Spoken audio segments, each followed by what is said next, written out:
Bismillahirrahmanirrahim. Assalamualaikum warahmatullahi wabarakatuh. Innal hamdalillah nahmaduhu wa nasta'inuhu wa nastaghfiruh wa na'udzu billahi min shururi anfusina wa sayyiati a'malina. May yahdihillahu fala mudilla lahu wa may yudlil fala hadiya lahu. Asyhadu an la ilaha illallah wahdahu la syarika lahu wa asyhadu anna Muhammadan 'abduhu wa rasuluh la nabiyya wa la rasula ba'dah. Qala Allah Ta'ala fil Qur'anil Karim, A'udzu billahi minasy syaithanir rajim. Ya ayyuhalladzina amanu taqullaha haqqa tuqatih wa la tamutunna illa wa antum muslimun. Wa qala Rasulullah sallallahu alaihi wasallam, man shama ramadhana imanan wa ihtisaban, ghufira lahu ma taqaddama min dhanbi. Allahumma shalli wa sallim wa barik ala nabiyyina Muhammad wa ala alihi wa ashabihi wa man tabi'ahum bi ihsanin ila yaumil qiyamah. Ma'asyiral muslimin, kaum muslimin yang dirahmati Allah Subhanahu wa taala. Alhamdulillahirabbil alamin. Di bulan Ramadan hari pertama ini Allah masih memberikan segala kenikmatannya kepada kita semua. Tentu dipertemukannya kita dengan bulan Ramadan merupakan suatu nikmat yang sangat besar, yang itu banyak didambakan oleh semua orang.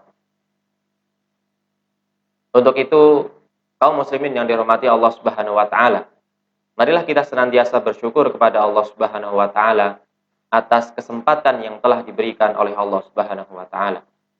Bertemu dengan bulan Ramadan merupakan sebuah kenikmatan yang besar, karena bulan Ramadan merupakan bulan penuh ampunan, bulan di mana Allah lipatkan segala pahalanya. Allah lipatkan semua pahala amalan kita.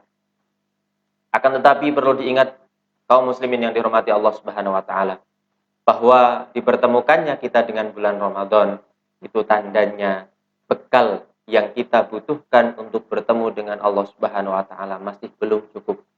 Untuk itu Allah masih memberikan kesempatan bagi kita untuk menambah bekal kita menghadap Allah Subhanahu wa taala. Maka jangan sampai kesempatan yang telah Allah berikan ini kemudian kita sia-siakan. Jangan sampai ibadah kita selama bulan Ramadan kita hanya merasakan lapar, kita hanya merasakan dahaga saja tanpa ada pahala yang kita dapat. Kaum muslimin rahimakumullah. Tentu dalam menjalankan segala aktivitas ibadah di bulan Ramadan, kita akan dihadapkan dengan berbagai macam cobaan. Atas cobaan-cobaan yang Allah berikan itu, tentu saja kita dituntut untuk bisa bersabar atas semua cobaan yang diberikan Allah Subhanahu wa taala. Kita dituntut untuk bersabar menunggu waktu berbuka. Kita dituntut untuk bersabar mengendalikan diri, mengendalikan emosi kita. Kita dituntut untuk bersabar dalam menjalankan semua ketaatan-ketaatan kita kepada Allah selama di bulan Ramadan khususnya. Kita juga dituntut bagaimana caranya kita tidak mudah mengeluarkan kata-kata yang buruk agar pahala kita di bulan Ramadan bisa sempurna. Kaum muslimin yang dirahmati Allah Subhanahu wa taala, para ulama menyebutkan bahwasanya sabar itu ada 3 macam. Kita diperintahkan sabar atau menahan diri dalam 3 perkara. Yang pertama, sabar dalam ketaatan kepada Allah Subhanahu wa taala. Tidak dapat dipungkiri lagi bahwasanya dalam kita menjalankan ibadah, dalam kita menjalankan ketakwaan kita kepada Allah Subhanahu wa taala, kita dituntut untuk senantiasa bersabar. Misalkan dalam sholat jamaah, maka kita diperintahkan untuk bersabar. Kita dituntut untuk bersabar mengikuti setiap gerakan imam. Baik imamnya itu bacaannya cepat maupun imamnya itu bacaannya lambat. Dan di semua ibadah tentu membutuhkan kesabaran-kesabaran terlebih dalam ibadah puasa. Adapun yang kedua, kita diperintahkan bersabar dalam meninggalkan hal-hal yang diharamkan Allah Subhanahu wa taala. Kaum muslimin yang dirahmati Allah Subhanahu wa taala, dalam meninggalkan semua larangan Allah, dalam meninggalkan segala hal-hal yang diharamkan oleh Allah Subhanahu wa taala, tentu itu membutuhkan sebuah kesabaran. Tentu kita semua sebagai manusia tidak akan luput dari keinginan untuk melakukan hal-hal buruk, tidak akan luput dari keinginan untuk menjalankan maksiat-maksiat kepada Allah Subhanahu wa taala. Karena pada nyatanya maksiat yang ada di dunia ini itu selalu berhubungan dengan kenikmatan. Maka kita dituntut untuk bersabar dalam meninggalkan segala apa-apa yang diharamkan oleh Allah Subhanahu wa taala. Mungkin banyak orang yang berkata, daging babi itu lezat, daging babi itu enak. Ya. Akan tetapi, itu merupakan hal yang diharamkan oleh Allah Subhanahu wa taala. Maka kita dituntut untuk bersabar dalam meninggalkan atau untuk tidak memakan daging babi tersebut. Mungkin pula banyak yang berkata bahwasanya alkohol, bahwasanya minuman keras, khamr, itu lezat, itu nikmat. Akan tetapi, kita itu merupakan hal yang diharamkan oleh Allah Subhanahu wa taala. Maka dari itu kita dituntut untuk bersabar dalam rangka meninggalkan khamr. Kaum muslimin yang dirahmati Allah Subhanahu wa taala. Adapun yang ketiga yaitu kita dituntut untuk bersabar akan takdir Allah yang dirasa pahit atau di sini bisa dikatakan musibah. Kita dituntut untuk bersabar dalam setiap musibah yang diberikan oleh Allah Subhanahu wa ta'ala. Kaum muslimin rahimakumullah. Dalam hal bersabar, cukuplah bagi kita mengambil ibrah, mengambil tauladan dari kisah Nabi Ayub alaihi salam. Nabi Ayub alaihi salam adalah salah satu orang, salah satu manusia yang diberikan amanah oleh Allah Subhanahu wa taala menjadi nabi. Beliau manusia seperti kita. Beliau juga memakan makanan seperti kita. Beliau juga berjalan-jalan di pasar sebagaimana manusia pada umumnya.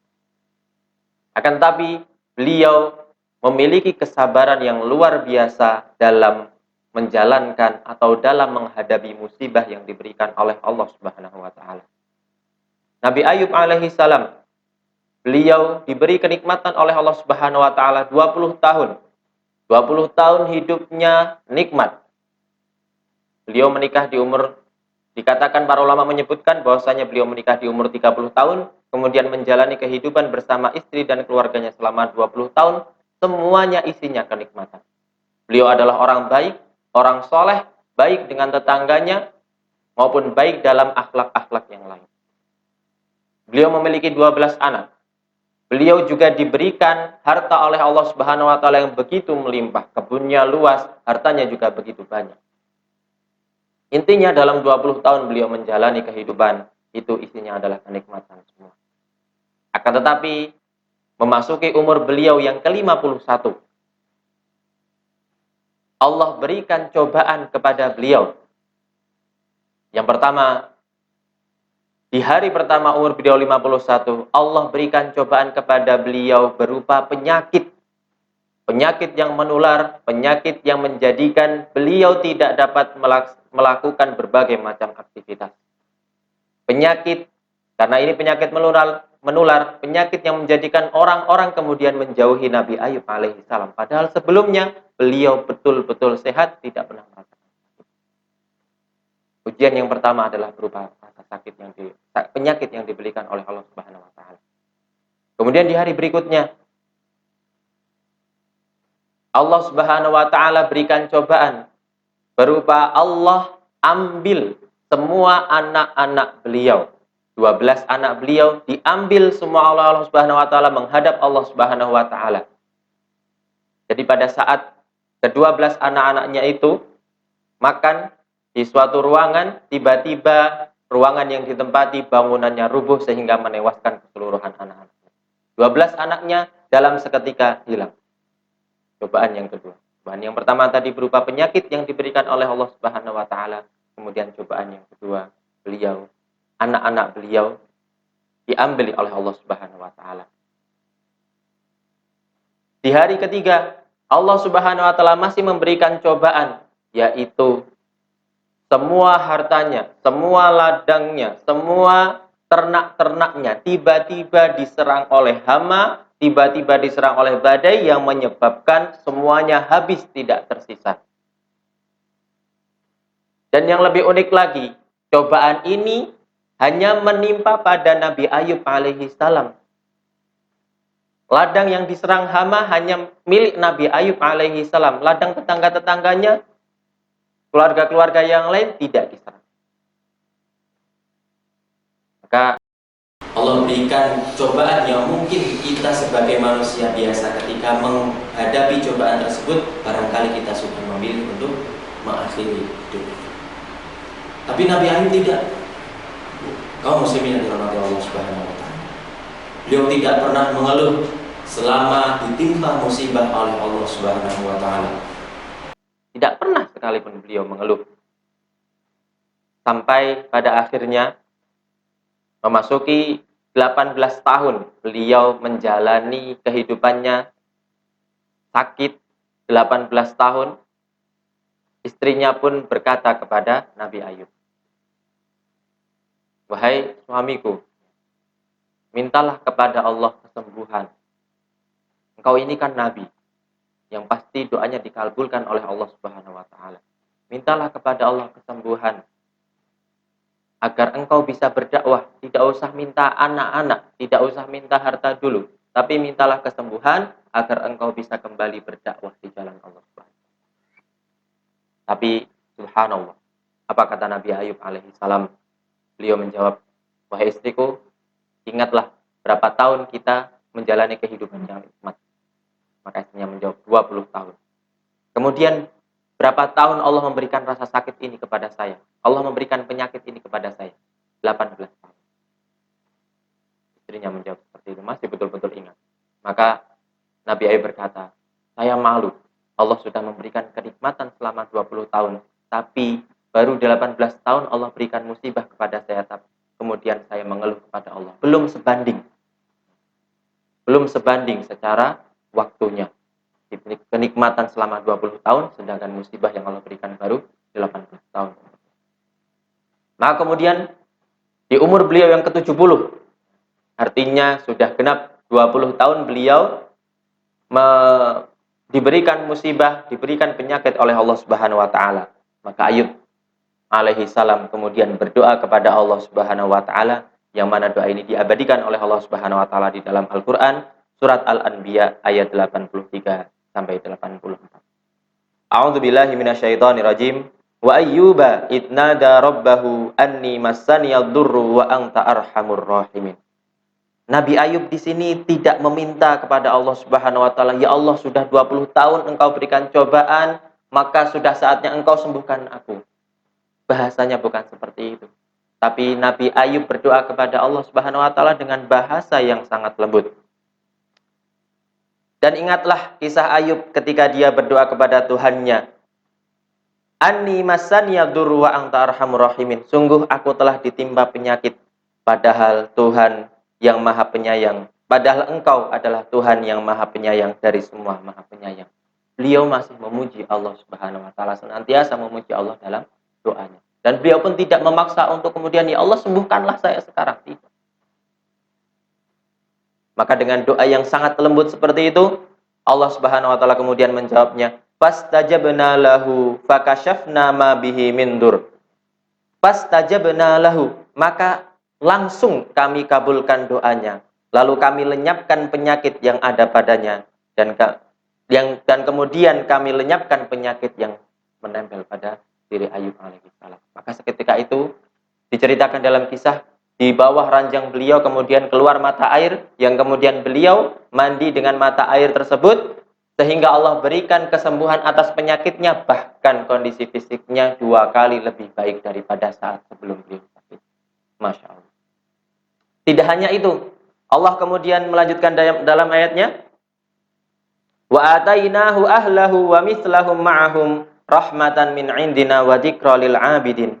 Kami kembalikan keluarganya kepadanya, dan kami lipat gandakan jumlah mereka sebagai suatu rahmat dari kami dan untuk menjadi peringatan bagi semua yang menyembah kami. Ketika para penduduk mendengar bahwasanya Nabi Ayub alaihi salam sembuh dari penyakitnya, Orang-orang bersuka cita, bergembira, kemudian ramai-ramai mendatangi Nabi Ayub alaihissalam dengan membawa berbagai macam ternak, bahkan ada yang menghadiahkan kebun kepada Nabi Ayub alaihissalam. Allah kembalikan seketika pula nikmat berupa perkebunan, peternakan yang dulu dimiliki Nabi Ayub dikembalikan kepada Allah Subhanahu wa taala setelah beliau menjalani musibahnya dengan kesabaran. Allah kembalikan bahkan jumlahnya 2 kali lipat lebih. Kemudian yang ketiga, di hari ketiga, istri Nabi Ayub alaihissalam hamil, yang mana setiap tahunnya istri Nabi Ayub hamil kembar. Sampai 12 tahun setelahnya selalu hamil kembar. Dan pada akhirnya yang tadinya sebelum beliau mendapatkan musibah jumlah dari putra-putri beliau berjumlah 12. Sehingga sekarang setelah beliau sakit bersabar atas musibah yang Allah timpakan, beliau memiliki anak jumlah 24. Allah berikan 2 kali lipat dari jumlah sebelumnya.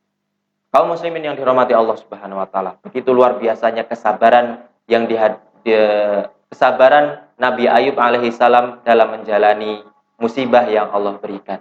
Semoga kita semua diberikan kesabaran sebagaimana sabarnya Nabi Ayub dalam menjalani musibah. Semoga kita semua dapat mengambil pelajaran dari sabarnya Nabi Ayub dalam menjalani segala macam musibah, sehingga kita dapat menjalankan bulan Ramadan ini, segala aktivitas ibadah di bulan Ramadan ini dengan penuh kesabaran dan keikhlasan. Kaum muslimin yang dirahmati Allah Subhanahu wa taala, mungkin ini yang bisa kami sampaikan pada kesempatan sore hari ini. Tak lupa kami ucapkan mewakili dari Pondok Pesantren Modern Muhammadiyah Darul Khair, mengucapkan kepada seluruh kaum muslimin di seluruh dunia dan terkhusus kaum muslimin di Indonesia, selamat menjalankan ibadah puasa di bulan Ramadan 1442 Hijriah. Semoga kita semua menjadi hamba-hamba yang bertakwa kepada Allah Subhanahu wa taala. Aku qauli hada wa astaghfirullah li wa lakum. Kurang dan lebihnya mohon maaf. Wassalamualaikum warahmatullahi wabarakatuh.